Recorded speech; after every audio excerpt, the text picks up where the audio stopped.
morning and welcome back to Live at the Legislature. I'm Kyle Kelohalinzi, the host for the Legislative Minority segment where we interview members of the House and Senate from the Republican caucuses.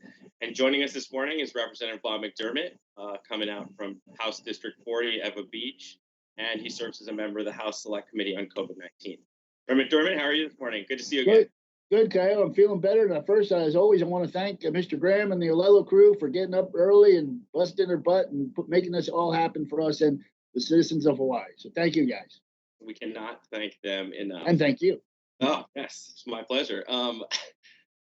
Last time we talked, we were talking about the testing plan that you and Rep Ward were working on. Do you have an update on that? Well, you know, Kyle, I think it's more timely than ever as we're seeing these numbers in Arizona, Texas, North Carolina, Chicago, just spike up after they open, right? So that's a real concern for all of us. These numbers have spiked up after their soft reopening. I think California got 2,000 to 3,000 new cases or something, and we just cannot import that virus knowingly and willingly into the state without testing. Gene and I put something on paper. People have talked about it, people have mentioned it, but we actually put a plan on paper about 10 or 11 points of what we need to do. And that is to protect our residents and the people in the visitor industry, the hoteliers, the people who rent cars, the people who clean the rooms. We need to protect our citizens and residents. And if we have the opportunity to do so because we're surrounded by water, we should do that. So Gene, Rep Ward has been working with the White House on some legislation that it can't force it, but can strongly encourage that you get tested 72 hours prior to departure. And that, of course, is the same thing as Josh Green has been working on as well. But I believe we're the only ones who put anything on paper, to be honest with you. Is there any concern with, in addition to the soft openings of places on the mainland, with the protests that we've seen nationwide and even locally? Do you have any concern of a second wave a little sooner than expected? Yes, you know, as the Democrats were on just a moment ago, they were talking about the closeness of the protesters, not wearing masks, no social distancing at all, and you're surrounded by thousands of people. And that is a concern we'll see in about 10 days. Now, most of these folks were young folks, so they're going to be in pretty good shape. But we'll see what the spike is. And of course, you got to get tested too, right? So are they going to get tested? I don't think they're going to self-quarantine, but will they get tested? So that's a concern. And do you have a time frame for reopening? Well, we're working on that, actually. I've been a little behind the power curve, of course, because we were talking about the back injury, but we're working on that. But I think as these recent data statistics show us on the mainland, rather go slow and get it right than go fast and have to shut the whole darn thing down. I am told that Utah is out of hospital beds now. Imagine that. According to Josh Green, last week, 1/3 of our ICU is currently full, right? So 1/3 of our ICU beds are full. It would just take 2 weeks of bad visitor management and we would be full.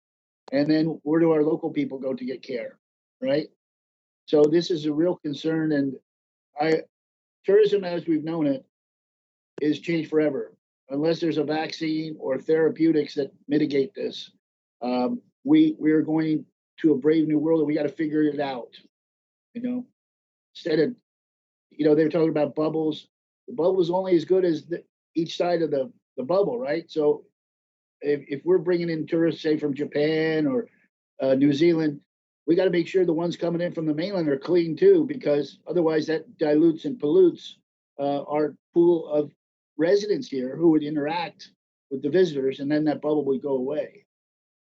As we go farther into summer and say we continue this quarantine period, how do you foresee us to, just with the assumed increase in visitors, how do we keep that at bay as well?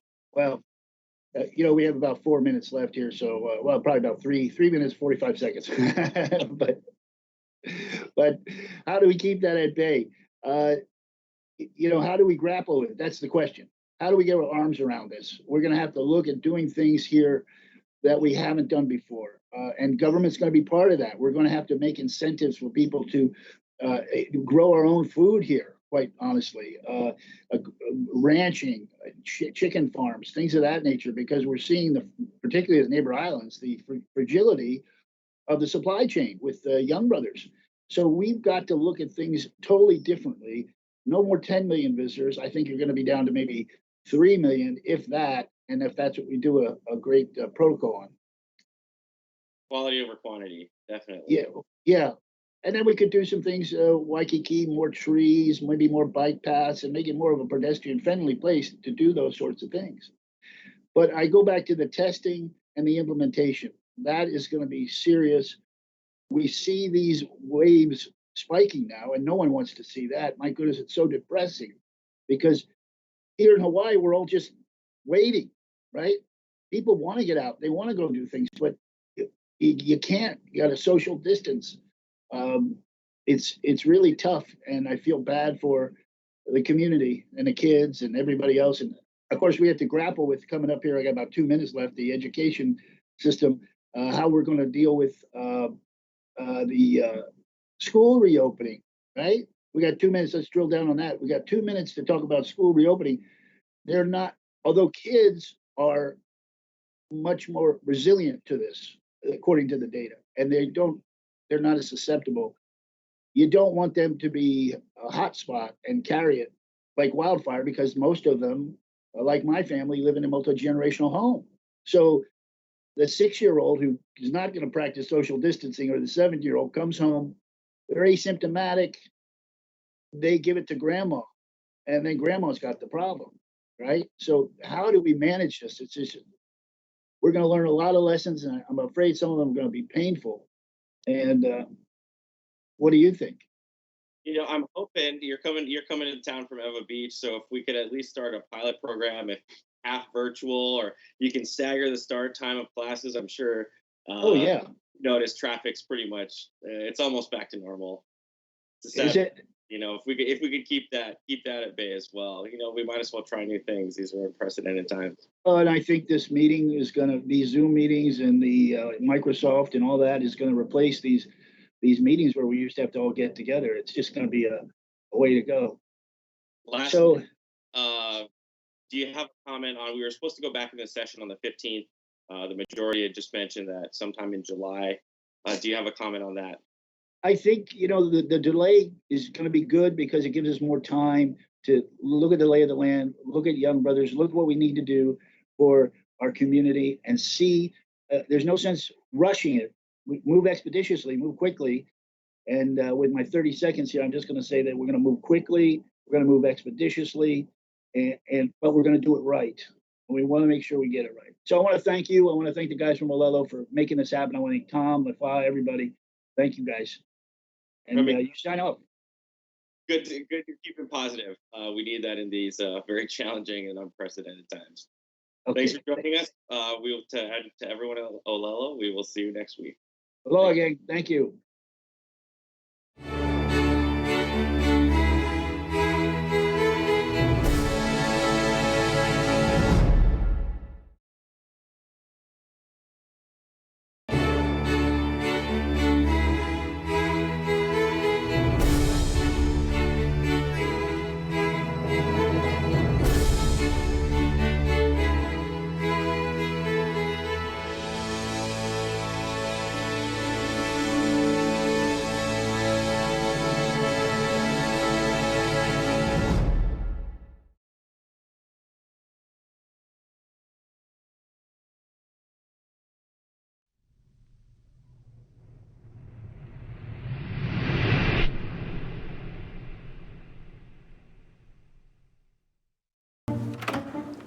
What are you doing? We have to go. I'm gonna be late for work. It's Tuesday morning. I gotta record live at the Legislature on Olelo. Senate and House leadership discussing what's happening at the state capitol. So just watch it on the news tonight. Come on, let's go. Hey, this is like getting the news before it's news. If only I could get this remote to work. There. Can we go now? No DVR? No problem. Watch Wednesday evenings at 7 p.m. on Channel 49.